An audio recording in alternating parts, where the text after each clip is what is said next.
Everyone, welcome to my YouTube channel English literature zone. आज के video में हम लोग एजेस ऑफ इंग्लिश लिटरेचर के बारे में डिस्कस करेंगे। कौन कौन सा एज इंग्लिश लिटरेचर में हुआ और उसमें से जो द ओल्ड इंग्लिश पीरियड और द एंग्लो सैक्सन पीरियड है ना, उसको डिटेल में डिस्कस करेंगे कि अगर आपके एग्जाम में द ओल्ड इंग्लिश पीरियड या फिर द एंग्लो सैक्सन पीरियड से रिलेटेड क्वेश्चन आ जाए तो उसको कैसे सॉल्व करना है, उसके आंसर में क्या लिखना है, कौन कौन से ऑथर हुए उस टाइम, तो ये सब मेनली इसके बारे में डिस्कस करेंगे।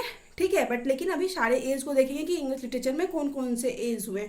तो ठीक है, तो वीडियो शुरू करते हैं। वीडियो अगर आप लोग के सिलेबस का है, वीडियो के थ्रू आपकी हेल्प होती है, तो प्लीज़ आप लोग वीडियो को लाइक करना, चैनल को सब्सक्राइब करना और कमेंट करके बताना वीडियो आपको कैसा लगा। तो वीडियो शुरू करते हैं। Ages of English literature. सबसे पहले जो एज आता है वो आता है द ओल्ड इंग्लिश पीरियड या फिर the Anglo Saxon period. It means इसको द ओल्ड इंग्लिश पीरियड भी कहते हैं और एंग्लो सैक्सन पीरियड भी कहते हैं, जो कि 450 से लेके 1066 तक चला। फिर आगे सेकेंड जो आता है वो द मिडिल इंग्लिश पीरियड आता है। मिडिल इंग्लिश पीरियड जो कि 1066 से 1500 तक ये मिडिल इंग्लिश वाला पीरियड चला। और इस मिडिल इंग्लिश पीरियड में दो पीरियड आता है। मिडिल इंग्लिश के अंदर दो एज आता है। एक आता है एंग्लो नॉर्मन पीरियड जो कि 1066 से 1340 तक चला। फिर आता है द एज ऑफ चौसर जो कि 1340 से 1400 तक चला। इसके बाद आता है द रेनेसांस पीरियड। ठीक है, द मिडिल इंग्लिश में दो एज आ गया। उसके बाद आता है द रेनेसांस पीरियड जो कि 1500 से 1666 तक चला। काफ़ी इंपॉर्टेंट है इंग्लिश लिटरेचर का जो ये पीरियड है, द रेनेसांस पीरियड। इससे बहुत सारा क्वेश्चन आता है। और इसके अंदर रेनेसांस पीरियड के अंदर दो एज आते हैं। कौन कौन से एज? एलिजाबेथन एज और द प्यूरिटन एज। ठीक है, एलिजाबेथन एज और प्यूरिटन एज। जो एलिजाबेथन एज है वो 1558 से 1620 तक चला। एलिजाबेथन एज से ढेर सारा क्वेश्चन आता है। आपको एलिजाबेथन एज का पोइट्री पूछ लिया जाता है, इस तरीके से क्वेश्चन आता है। और सेकेंड जो है वो है द प्यूरिटन एज जो कि 1620 से लेकर 1660 तक चला।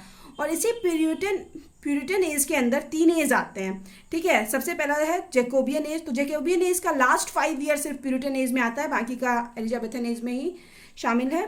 ठीक है, क्योंकि ये 1603 से लेके 1625 तक चलता है। तो इट मीन्स ये 20 में शुरू हुआ है, इसका बस लास्ट का 5 ईयर जैकोबियन एज का प्यूरिटन एज में आता है। फिर एक आता है कैरोलाइन एज जो कि 1625 से लेके 1649 तक चलता है। ठीक है, ये जैकोबियन एज जो है जेम्स वन राजा थे नेसेंस पीरियड में, उन्हीं के नाम पे पड़ा है जैकोबियन एज। और ये कैरोलाइन एज भी चार्ल्स वन जो राजा थे उनके नाम पे पड़ा है। और थर्ड जो आता है कॉमनवेल्थ पीरियड आता है जो कि 1649 से 1666 तक चला। तो ये दोनों मेनली प्यूरिटन एज के अंदर आते हैं। और इसका जैकोबियन एज का जो है सिर्फ 5 ईयर आता है प्यूरिटन एज के अंदर। ठीक है, तो आपको ये रेनेसांस पीरियड में आप इन तीनों को भी डिस्क्राइब कर सकते हो, या तो फिर सिर्फ एलिजाबेथन एज और द प्यूरिटन एज को डिस्क्राइब कर सकते हो। और बाकी हम सारे इससे रिलेटेड क्वेश्चन धीरे धीरे अपलोड करते जाएंगे, जो कि हिस्ट्री ऑफ इंग्लिश लिटरेचर से सारा हिस्ट्री कंप्लीट करवा देंगे इंग्लिश लिटरेचर का। और इसका आपको चैनल की प्लेलिस्ट में एक अलग से सेक्शन मिल जाएगा, ठीक है, बना हुआ ages of English literature. It means history of English literature, जिसमें कि सारे एज के बारे में हम डिस्कस करेंगे डिटेल में। अब फोर्थ जो आता है वो आता है न्यू क्लासिकल पीरियड, जिसमें कि 1660 से 1785 तक का पीरियड होता है। इस न्यू क्लासिकल पीरियड के अंदर तीन पीरियड आते हैं, तीन एज आते हैं। सबसे पहला आता है the restoration age. The restoration age 1660 से 1700 तक का एज था।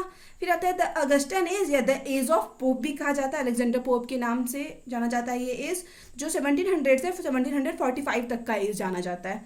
और थर्ड जो आता है वो आता है एज ऑफ सेंसिबिलिटी और द एज ऑफ जॉनसन कहा जाता है इस एज को। ठीक है, जो कि 1745 से लेके 1785 तक चला। अब जो फिफ्थ जो आता है द रोमांटिक पीरियड, तो बहुत फेमस है रोमांटिक एज, तो जान रहे हैं, मोस्टली पोइट्री पूछा जाता है रोमांटिक पीरियड की पोइट्री, विलियम वर्ड्सवर्थ, कॉलरीज, इन सब से रिलेटेड। तो ये 1798 से 1832 तक का पीरियड था। और इसके बाद जो आता है वो है the Victorian period. The Victorian period है, विक्टोरियन नॉवलिस्ट के बारे में हम वीडियो भी अपलोड कर रखे हैं। विक्टोरियन नॉवलिस्ट और विक्टोरियन वुमेन नॉवलिस्ट दोनों पे कर रखे हैं। तो अब द विक्टोरियन पीरियड के बारे में डिस्कस करेंगे जब इस नोट्स को हम पूरा कंप्लीट करवाएंगे हिस्ट्री ऑफ इंग्लिश लिटरेचर में। तो ये 1832 से 1901 तक चला। और इस विक्टोरियन पीरियड के अंदर दो एज आते हैं। एक आता है द प्री रैफेलाइट्स आता है जो कि 1848 से 1860 तक चला। और सेकेंड जो आता है एस्थेटिज्म एंड डेकेडेंस जो कि 1860 से 1901 तक चला। ठीक है, और उसके बाद आता है द मॉडर्न पीरियड जो है 1901 से लेके 1939 तक के पीरियड को द मॉडर्न पीरियड के नाम से जाना जाता है। The Edwardian period, modern period के अंदर दो एज हैं, द एडवर्डियन पीरियड और the Georgian period. Edwardian period 1901 से लेके 1910 तक चला और ये जॉर्जियन पीरियड जो है 1910 से 1930 तक चला। और सबसे आखिरी का है द पोस्ट मॉडर्न पीरियड, जो कि 1939 से शुरू हुआ और अभी तक जो चल रहा है वो पोस्ट मॉडर्न पीरियड में आता है।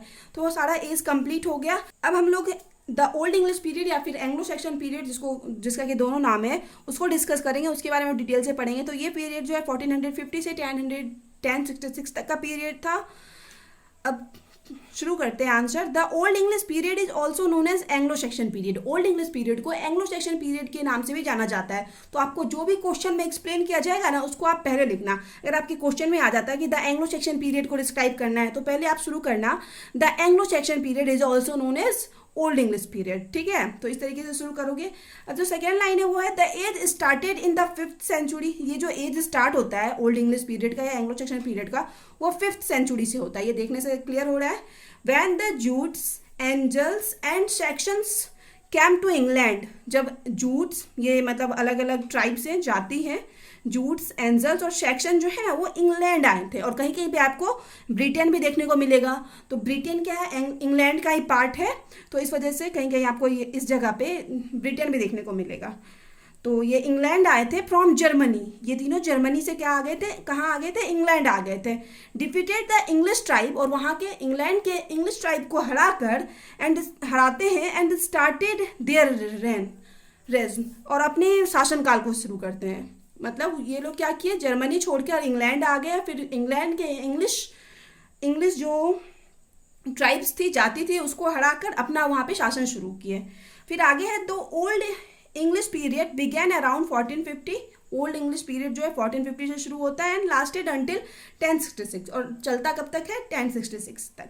ड्यूरिंग दिस पीरियड, इस पीरियड के दौरान द टू ट्राइब्स, दो जाति थे, Angles and Saxon, contributed a lot in the development of the Anglo Saxon language. तो ये दोनों का मतलब कौन कौन जाति का, एंजल्स और सेक्शन, इन दोनों जाति का बहुत ज़्यादा कंट्रीब्यूशन रहता है। इट मीन्स योगदान रहता है डेवलपमेंट में of the Anglo Saxon language, Anglo Saxon भाषा के डेवलपमेंट में, एंड कल्चर, और वहाँ का जो कल्चर, रीति रिवाज, परंपरा थी, उस चीज़ के डेवलपमेंट में इन दोनों जाति का काफ़ी महत्वपूर्ण योगदान रहता है। इन दिस पीरियड, इस पीरियड में Latin books were translated into old English. जो लैटिन बुक थी उसको किस में ट्रांसलेट किया जा रहा था, ओल्ड इंग्लिश में, and people could read and understand them. और अब ज़्यादा से ज़्यादा मतलब लैटिन बुक को इंग्लिश में ट्रांसलेट करने की वजह से अब ज़्यादा से ज़्यादा लोग बुक को पढ़ पा रहे थे और उसको समझ पा रहे थे। The historical event which influence the literature of period were. अब कुछ हिस्टोरिकल, कुछ ऐतिहासिक घटनाओं को मेंशन किए हुए हैं जो इस पीरियड के लिटरेचर को, इस पीरियड के टाइम को इन्फ्लुएंस, मतलब जिसका प्रभाव देखने को मिलता है इस टाइम के पीरियड पे। तो कौन कौन सी घटनाएं, सबसे पहले है Christianity reached England. Christianity England में पहुंची, हम यहाँ बताए थे। And Christianization of the pagan English tribe began. जो पैगन थे, इंग्लिश ट्राइब जो थे, उनको पैगन कहा जाता है। तो उनको क्या किया, क्रिश्चियनाइजेशन, उन सबको क्रिश्चियन बनने के लिए मजबूर किया गया। ठीक है, सबसे पहला ये इवेंट था। जो सेकेंड है वो है इन द 7th सेंचुरी में मोनेस्ट्रीज इट मीन्स मठ क्या होता है ना, जहाँ साधु संत रहते हैं तो उसको मठ कहते हैं। वेयर एस्टेब्लिश्ड, मठ स्टेब्लिश किया गया, मठ की स्थापना की। वेयर ए रिटन बिगेन, जहाँ से लिखना शुरू किया गया। ठीक है, earlier to this whatever existed as literature was oral. और इससे पहले इट मीन्स मोनेस्ट्री स्थापना की गई और वहीं से लिखना का मतलब लिटरेचर को लिखना भी शुरू किया गया। लेकिन इससे पहले जो भी लिटरेचर था ना, वो ओरल फॉर्म में था। इट मीन्स जैसे हम लोग कहानी सुनते हैं या कहानी सुनाते हैं या किसी को बता दिए ये चीज़ कि ऐसा हुआ था, तो वो ओरल चलता आ रहा था कि एक आदमी दूसरे को सुनाया। मतलब इट मीन्स कोई दादा जो है अपने बेटे को सुनाया और फिर वही बेटा अपने बेटे को सुना रहा है। तो इस तरह से ओरल फॉर्म में चलता आ रहा था। अल्फ्रेड द ग्रेट एक ऑथर का नाम है जो एंग्लो सेक्शन पीरियड के हैं, who reigned over England, जो कि reigned इट मीन शासन किए इंग्लैंड पे फ्रॉम 1871 टू 1901, 1871 से 1901 तक। इनकरेज्ड एजुकेशन, ये क्या किए, इनकरेज किए एजुकेशन को। एंड सुपरवाइज्ड यानी निगरानी किए the compilation of Anglo Saxon Chronicle. मतलब जो निगरानी की किस चीज़ का, एंग्लो सेक्शन का जो इतिहास था उसको संग्रह किए और उसकी निगरानी किए। अब आगे है, old English literature was almost exclusively a verse literature in oral form. एक वर्स लिटरेचर है, वर्स इट मीन्स कविता के फॉर्म में लिखा गया है, और ऑरल फॉर्म में है, इट मीन्स लिखा नहीं गया, बस इसको कहानी सुनाया गया है। इट मीन्स जैसे हम कोई कहानी अपने दादाजी से सुने तो हमको पता है वो कहानी, उसी तरह पुराने जमाने में ओल्ड इंग्लिश पीरियड में सुनाया जाता था और उस वजह से ध्यान रखा जाता था। It could be pass down by words of mouth from generation to generation. Words of mouth it means यही हो गया कि हम किसी से सुने और जनरेशन टू जनरेशन उसको आगे बढ़ाते जा रहे हैं। It's creates for the it's creator, और इसके जो क्रिएटर होते थे, कि ये मतलब होता है जो कहानी हम सुने वो कहानी कौन सुनाया, तो वो जो रचनाकार हुए उस कहानी के, for the most part were unknown. जो इसके क्रिएटर होते थे वो ज़्यादातर क्या होते थे, अननोन होते थे, नहीं पता होता था कि उस कहानी को बनाने वाला कौन है। हम लोग सुन तो लेते थे, ओल्ड इंग्लिश पीरियड में सुन तो लेते थे, बट ये पता नहीं होता था कि इस कहानी की शुरुआत कहाँ से हुई और इसको बनाने वाला कौन है। When we talk about poetry in old English literature, और जब हम लोग पोइट्री की बात करते हैं ओल्ड इंग्लिश लिटरेचर में, there were two groups of poetry in the Anglo Saxon period. Anglo Saxon period में दो ग्रुप्स था पोइट्री के लिए। The first group was pagan poetry, पहला ग्रुप जो था पैगन पोइट्री के नाम से जाना जाता था, रिप्रेजेंटेड बाय ब्यूवुल्फ, जिसको कोई ब्यूवुल्फ के द्वारा मतलब ब्यूवुल्फ इनके द्वारा रिप्रेजेंट किया गया था। द सेकेंड ग्रुप, और ये जो ब्यूवुल्फ है ना, इंग्लिश लिटरेचर का पहला पोएम माना जाता है, इंग्लिश लिटरेचर के हिस्ट्री का सबसे पहला पोएम ये ब्यूवुल्फ को माना जाता है, ऑब्जेक्टिव पॉइंट ऑफ व्यू से काफ़ी इंपॉर्टेंट है। The second group was religious poetry, और जो सेकेंड ग्रुप था वो रिलीजियस पोइट्री के नाम से जाना जाता था, represented by the work of, जिसको कि रिप्रेजेंट किया गया किसके वर्क में, यहाँ पे दो ऑथर का नाम मेंशन किए हुए हैं, सैडमन और शाइन वुल्फ के वर्क में। ये एंग्लो सेक्शन पीरियड के ऑथर है, सैडमन और शाइन वुल्फ के वर्क में हमको रिलीजियस पोइट्री देखने को मिलती है। ठीक है, सबसे पहले अब हम लोग ओल्ड इंग्लिश और एंग्लो सेक्शन के पोइट्री को डिस्कस करेंगे। तो हम बताएं दो ग्रुप था, एक पैगन था, एक रिलीजियस पोइट्री था। सबसे पहले पैगन पोइट्री को डिस्कस करेंगे। तो ब्यूवुल्फ इज द ओल्डेस्ट पोएम, अभी हम तुरंत बताए थे, ब्यूवुल्फ जो है वो सबसे ओल्डेस्ट पोएम है इन इंग्लिश लिटरेचर का। It is a perfect example of pagan poetry, और ये एक परफेक्ट एग्जाम्पल है पैगन पोइट्री का। अब पैगन पोइट्री क्या होता है तो यहाँ हम डिस्क्राइब किए हुए, here pagan poetry refers to, यहाँ पे पैगन पोइट्री का अर्थ होता है ए हीरोइक पोएम, एक heroic poem celebrated the exploits of a great warrior, जिसमें कि एक्सप्लॉइट्स इट मीन्स क्या होता है ना, कि जिसमें कारनामा कहानी बताया गया हो, ग्रेट वॉरियर इट मीन्स महान योद्धा की कहानी को बताया गया हो, ऐसी पोएम है ब्यूवुल्फ, या ऐसी पोएम को हीरोइक पोएम कहा जाता है, पैगन पोइट्री कहा जाता है।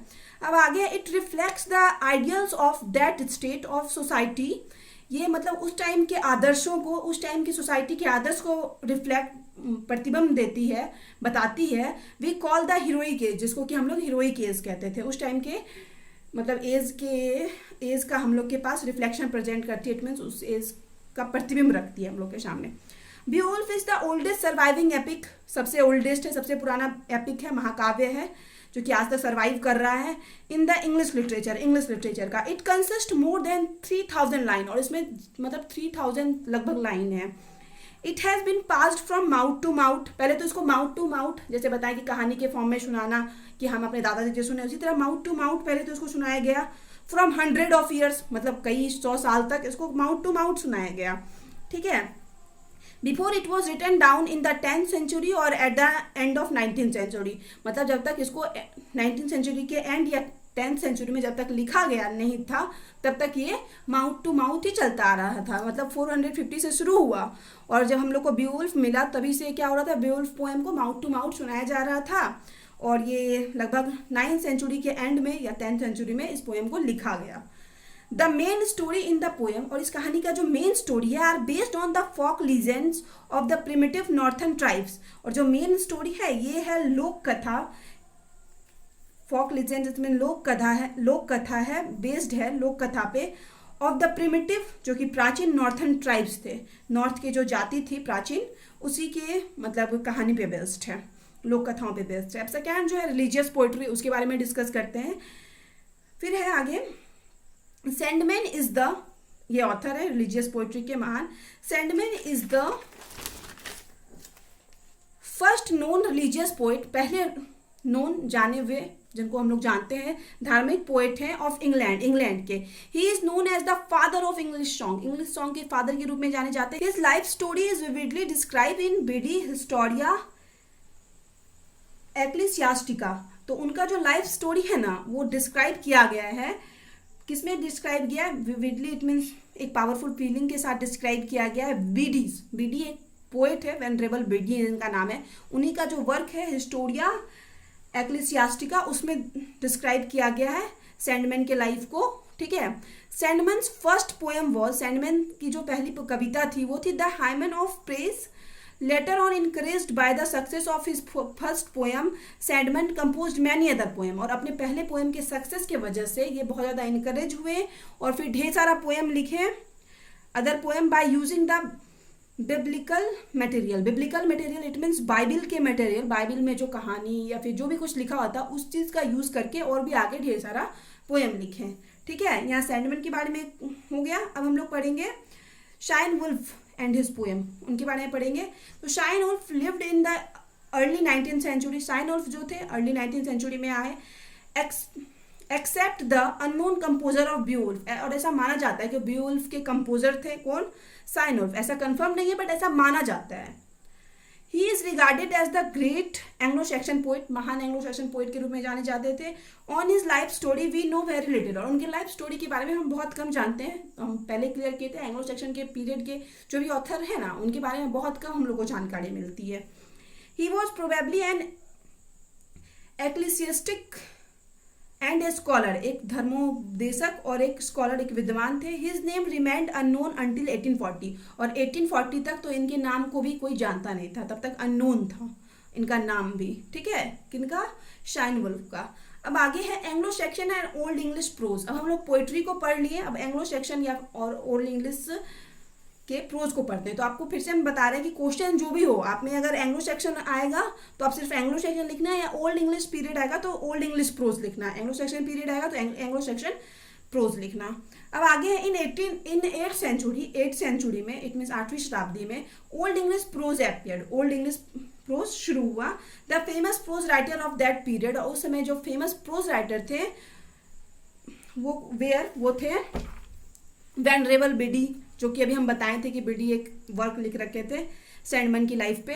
अल्फ्रेड द ग्रेट, और एक ये लास्ट जो है एल्फ्रिक।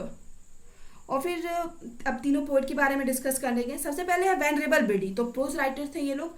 Van we speak of the old English prose, जब हम लोग ओल्ड इंग्लिश प्रोज की बात करते हैं, the first name that comes into our mind, और जो पहला नाम हम लोग के माइंड में आता है इज वेनरेबल बीडी, वो है venerable Bede. Who is the first scholar in English literature, जो इंग्लिश लिटरेचर के पहले स्कॉलर विद्वान थे, and has been regarded as the father of English learning, English learning के फादर के रूप में भी जाने जाते हैं। His works over 40 in number, उनका वर्क्स मतलब लगभग 14 है। They are written exclusively in Latin, जो कि लगभग मोस्टली जो है लैटिन लैंग्वेज में लिखा गया है। The most important of his works in, जो उनका मोस्ट इम्पॉर्टेंट वर्क है उसमें है जो कि हम बताए थे वेनरेबल बीडी जो लिख रखे हैं, the ecclesiastic history of English literature. It is in this, यहीं से लिख सकते हैं, इन दिस बुक दैट, इस बुक में क्या किए हैं? Bede describe Caedmon's legendary life story, Caedmon's के लीजेंडरी इट मीन्स प्रसिद्ध लाइफ स्टोरी को डिस्क्राइब किए हैं। ये जो बुक है the ecclesiastica history of English literature में। आगे है Alfred the Great. Alfred the Great king of Wessex kingdom is another important figure in prose writing of Anglo Saxon period. Anglo section के period के जो दूसरे pros writer थे Alfred the great, वो Wessex के किंगडम के राजा भी थे।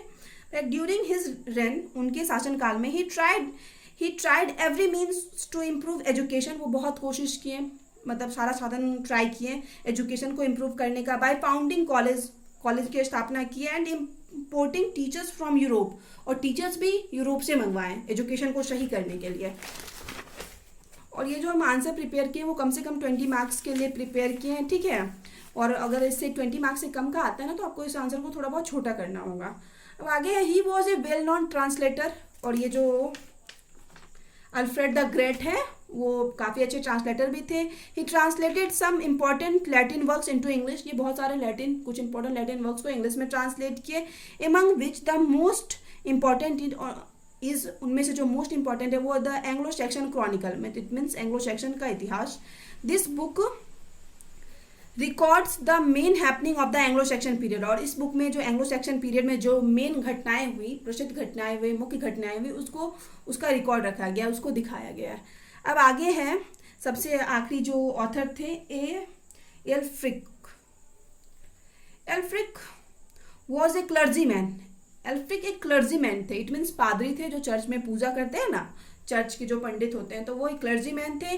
He wrote a large number of religious work. तो रिलीजियस वर्क, ढेर सारा रिलीजियस वर्क लिख रखे हैं इन ग्रीक एंड लैटिन, दोनों लैंग्वेज में, ग्रीक में भी और लैटिन में भी। इन हिज वर्क, उनके वर्क में he introduce a lighter, clear and more musical prose. अपने बहुत लाइटर, क्लियर और म्यूजिकल प्रोज का यूज किए हुए हैं। अब आगे है द एंग्लो सेक्शन और old English period was ended in 1066। Anglo Saxon period बोलिए या फिर द ओल्ड इंग्लिश पीरियड बोलिए, वो 1066 में एंड खत्म हो जाता है। When last king of section, और जब लास्ट जो किंग थे सेक्शन के, हर्नोल्ड defeated by William the conqueror, जो जिसको क्या डिफीट इट मीन्स हरा दिया गया था। सेक्शन मतलब सेक्शन के जो लास्ट किंग थे हर्नोल्ड को हरा दिया गया था William conquer of Normandy. Normandy एक किंग थे विलियम नॉर्मन, इसके बाद मतलब नॉर्मन के द्वारा हार जाते हैं ये सेक्शन, इसलिए इसके बाद जो मतलब मिडिल एज का जो शासन शुरू होता है ना, तो उस टाइम एंग्लो नॉर्मन पीरियड शुरू हो जाता है। अभी एंग्लो सेक्शन पीरियड चल रहा था ओल्ड में, लेकिन जो मिडिल इंग्लिश का एज होता है ना, उसमें एंग्लो नॉर्मन पीरियड आ जाता है, क्योंकि यहाँ पे जो एंग्लो सेक्शन के जो राजा हैं हर्नोल्ड, वो विलियम जो नॉर्मंडी है उनके द्वारा पराजित हो चुके हैं। At the battle of Hasting, battle मतलब हेस्टिंग के युद्ध में ये विलियम जो है नॉर्मंडी जो किंग है वो सेक्शन किंग हर्नोल्ड को पराजित कर देते हैं। अब कंक्लूजन देख लेते हैं।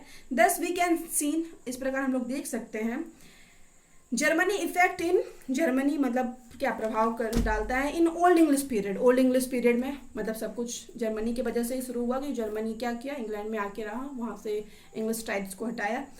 Angel Saxons and Jutes emigrated in the 5th and 6th century. 5th and 6th century में जो है एंजल सेक्शन और जूट्स जो है अपना प्रदेश छोड़ के आए एंड सेटअप किंगडम, और अपना साम्राज्य स्थापित किए। बताएं जर्मनी छोड़ के ये लोग इंग्लैंड आए और वहाँ पे अपना साम्राज्य स्थापित किए।